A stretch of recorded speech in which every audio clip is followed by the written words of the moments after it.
Hello guys, স্বাগতম জনাইছো বৰবাদৰ চেনেললৈ। আজি ভিডিঅ'টো আৰম্ভ কৰিবলৈ লৈছো। যিমানে ভাবো বিতৰ্কৰ মাজলৈ নাযাওঁ বুলি সিমান বিতৰ্কৰ মাজলৈ টানি নি আছে।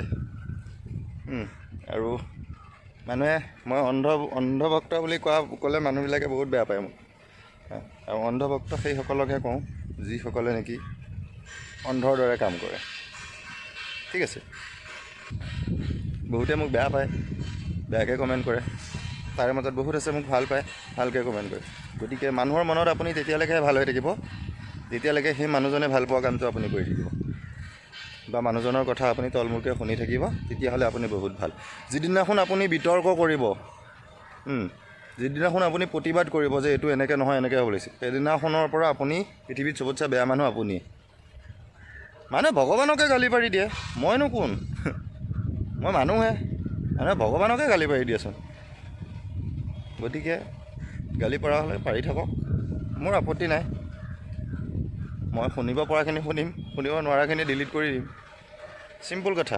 ঠিক আছে, শিখা মজুমদাৰ বাইদেউক লৈ আজি এজন মানুহে এটা ভিডিঅ' পালোঁ। মই ভিডিঅ' ক্লিপটো চাওঁ আহকচোন, আগতে কি বুলি কৈছে।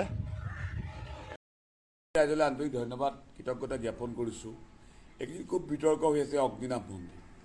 অগ্নিনাভ বাবা হেমচন্দ্ৰ বৰুৱাই এখন হেমকুক লিখিছিলে, এই অগ্নিনাভ লৰ্ড অফ শিৱ বুলি লিখি থৈ গৈছে। হেমচন্দ্ৰ বৰুৱাক আমি নামানো, খালি সেই অনুসাৰে কিবা এটা লিখি থৈ যাব, এইটো মানিম নেকি? 100 বছৰ পিছত নামানো। কিতাপত লিখা কথাটো আমাক কেলে লাগে? আৰু অগ্নিনাভ মন্দিৰৰ মোৰ এটা নম্বৰ আছে, ফোন নম্বৰ। মই 100 বাৰ ফোন মাৰিছোঁ, সেইগৰাকী মহিলা নম্বৰটো নোতোলে। গুগল তাই হোৱাটছএপত থাকিব লাগে বাবাৰ ফটো দি ৰাখিছে, গুগল পে' স্কেনাৰ। শিখা মজুমদাৰ বৰুৱা ডাঙৰীয়ানী, আপুনি বেপাৰ বন্ধ কৰক। হেমচন্দ্ৰ বৰুৱাই বোলে হেমকোষখন ভুলকৈ লিখি থৈ গৈছিলে। গতিকে তেখেতৰ মুখেৰে শুনিলেই। আৰু ময়ো কৈছোঁ যে শিৱপুৰাণৰ মতে কোনো অগ্নিনাভ বুলি নামেই নাই, তেখেতেও সেইটো কথাকে কৈছে। আৰু হেমচন্দ্ৰ বৰুৱাই ভুলকৈ লিখি থৈ গৈছে। অকল মই বুলি নহয়, মইতো শুনি পেলাই কৈছোঁ, তেখেতে প্ৰমাণ সহকাৰে কৈছে। আৰু কিবা কিবি কৈছে আমাৰ শিখা বাইদেউক লৈ, আহক চাই লওঁ। আপোনাৰ মন্দিৰটো হাইলাইট কৰি কৈছে, গুৱাহাটীৰ পৰা ডিৱাই গৈছে, কিবা কৈছে, চব আপুনি পইচা দি মেনেজ কৰিছে। আপুনি অসমৰ ৰাজ্যক বুৰ্বক বুলি ভাবে নেকি? শিৱ য'তে ত'তে ওলায় নেকি? শিৱৰ কাম নাই, আৰু শিৱ বাবাৰ কাম নাই, য'তে ত'তে শিৱ ওলায়।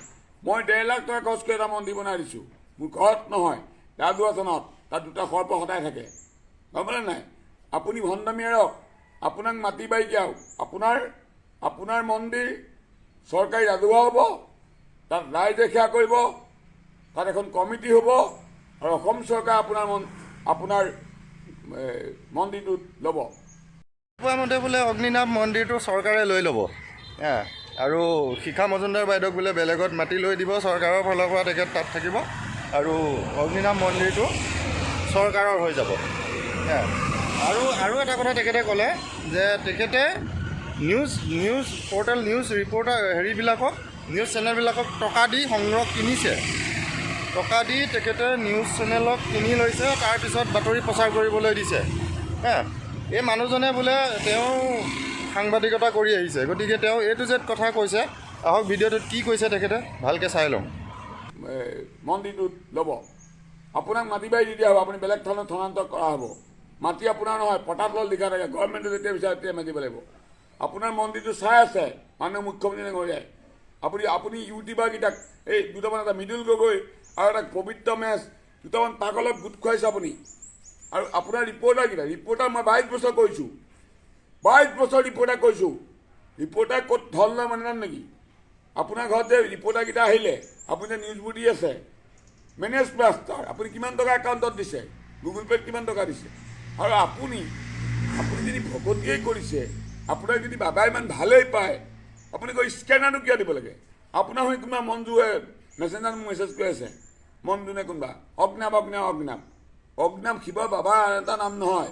হেমচন্দ্ৰ বৰুৱা এটা মূৰ্খ আছিল কাৰণে লিখি থৈ গ'ল, মই লিখি থৈ যাম কাইলৈ হিমন্ত বিশ্ব লিখি থৈ যাব, 100 বছৰ পিছত সেইটোৱে মানে শুদ্ধ মানিব, গম পালে? এইটো হিমন্ত লিখিছিলে, গম পালে নাই? হেমচন্দ্ৰ বৰুৱাই হেমকুকখন ভুলকৈ লিখি থৈ গৈছে। সেইখন হেমকুক মই মানো নেকি? নামানো। আপুনি বাবাক দেখিছিল নেকি? হেমচন্দ্ৰ বৰুৱাই বাবাক দেখিছিল নেকি? হেমচন্দ্ৰ বৰুৱাই বাবাক সুধিছিল আপোনাৰ এটা নাম অগ্নিনাভ বুলি। আপুনি যে হেমকুক দেখুৱাইছে, হেমকুকত হেমচন্দ্ৰ বৰুৱাই বাবা ভোলানাথক দেখিছিল নেকি? নে শ্ৰীকৃষ্ণক দেখিছিল, নে ৰামক দেখিছিলে? লিখা কথাত বিশ্বাস নকৰোঁ নহয়। এইটো মোৰো প্ৰশ্ন শিখা মজুমদাৰ বাইদেউ, যে আপুনি ভগৱানক দেখিছিলে নেকি? বাবাক আপুনি দেখিছিলে নেকি? বাবাক আপুনি লগ পাইছিল নেকি? নাই পোৱা, কোনেও পোৱা নাই। কিন্তু আপোনাৰ মন্দিৰতহে এইবিলাক লম্বেহি আহি এইবিলাক চব ভেকু ভাওনা। ঠিক আছে, এই মানুহজনে কিখিনি কথা কৈছে আপোনালোকেতো শুনিছে, আৰু আছে বহুত কথা মানুহজনে কৈছে, মই শুনাই আছোঁ। কথাখিনি ক'বলৈ মন গ'ল কাৰণে কৈ দিছোঁ যে শিখা মজুমদাৰে ভগৱানক দেখিছে নেকি? এই প্ৰশ্নটো সুধিবলৈ মন আছিলে মোৰ। ঠিক আছে, আহক আৰু কি কৈছে মানুহজনে শুনি লওঁ। এইবোৰ ইউটিউবাৰ ফিউটিউবাৰ আল্টিবাৰ বাল্টিবাৰ লগ খাই আপুনি উস্তাদ নেমাৰিব। আপোনাৰ মন্দিৰ এতিয়া গভৰ্ণমেণ্ট, আপোনাৰ মন্দিৰ কাইলৈ বুলি। আৰু যিবোৰ অন্ধভক্ত আপোনালোকে এই বান্দৰকেইটাক নোখোৱাই কিয়? আপোনালোকে সহায়খন যে দিবলৈ আহে 500 টকা অনলাইনত, আৰু যে মাহ প্ৰসাদ লৈ আহে, সেই বুটকেইটা কলকেইটা যদি ঘৰৰ ওচৰত থকা বান্দৰকেইটাক খোৱালেহেঁতেন, বোকাটোৰ কুকুৰকেইটাক খোৱালেহেঁতেন, বোকাটোৰ দুখীয়া মানুহক খোৱালেহেঁতেন, বাবাই পাই গ'লহেঁতেন। মাইকী অগ্নিনাভ মন্দিৰৰ ল'ৰা ছোৱালী সংগম নকৰিলে ল'ৰা ছোৱালী হ'ব নেকি? হা, এতিয়া দাপৰ যুগ এটা যুগ আছে যে সূৰ্যই কুন্তীয়ে কৰ্ণক পাইছিলে। এনেকুৱা দাপৰ যুগ এটা যুগ নাই নহয় দান দিব। হা, মাইকীৰ লগত শুলেহে ল'ৰা ছোৱালী হ'ব। আপোনাৰ মন্দিৰত সেৱা কৰিলে, সহায় দিলে ল'ৰা ছোৱালী হ'ব নেকি? সকলোকে আহ্বান জনাইছোঁ, অগ্নিনাভ মন্দিৰ ভণ্ড। তাতকৈ মই শিৱ মন্দিৰ বনাই দিছোঁ, মই শিৱ মন্দিৰ বনাইছোঁ। ধন্যবাদ, জয় অসম। বাবাৰ নামত ভণ্ডামি নকৰিব, আমিও বাবাৰ ভক্ত। মোৰ গাত সাপ শুই থাকে, আজিলৈকে মই ফেচবুকত দিয়া নাই। আপুনি কেলা ডিজিটেল ফেচবুক খুলি 16 চনৰ পৰা ফেচবুক দিছে, বেপাৰ কৰিছে আপুনি, গাড়ী লৈছে, মাটি লৈছে, বাৰী লৈছে, আৰু কিবা ছিঙিছে আপুনি। ধন্যবাদ, জয় অসম। আজি বুলি নহয়, মই আগৰ পৰাই কৈ আহিছোঁ, অগ্নিনাভ বাবাৰ নামত এটা ভণ্ড হয়। ঠিক আছে, এইটো টকা ঘটাৰ এটা ষড়যন্ত্ৰ হয়, মানুহে বুজি নাপায়।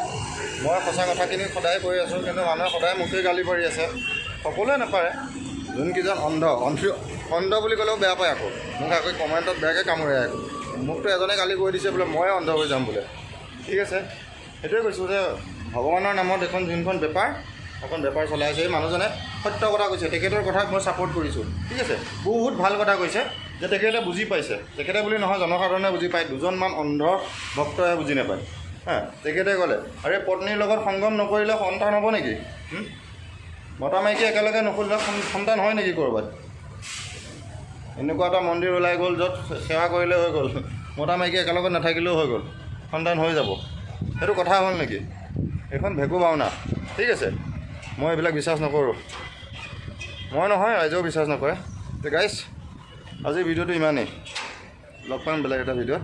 আৰু সদায় এটা কথা কওঁৱেই, আজিও কৈছোঁ, যোনসকলে নতুনকৈ মোৰ চেনেললৈ আহিছে ছাবস্ক্ৰাইব কৰি থৈ যাব দেই। আৰু ভিডিঅ'টো চাই কেনে পালে কমেণ্ট এটা কৰি জনাব। ভিডিঅ'টো এটা লাইক কৰি দিব, বহুত শান্তি পাওঁ লাইক এটা আহিলে। ধন্যবাদ, বাই বাই।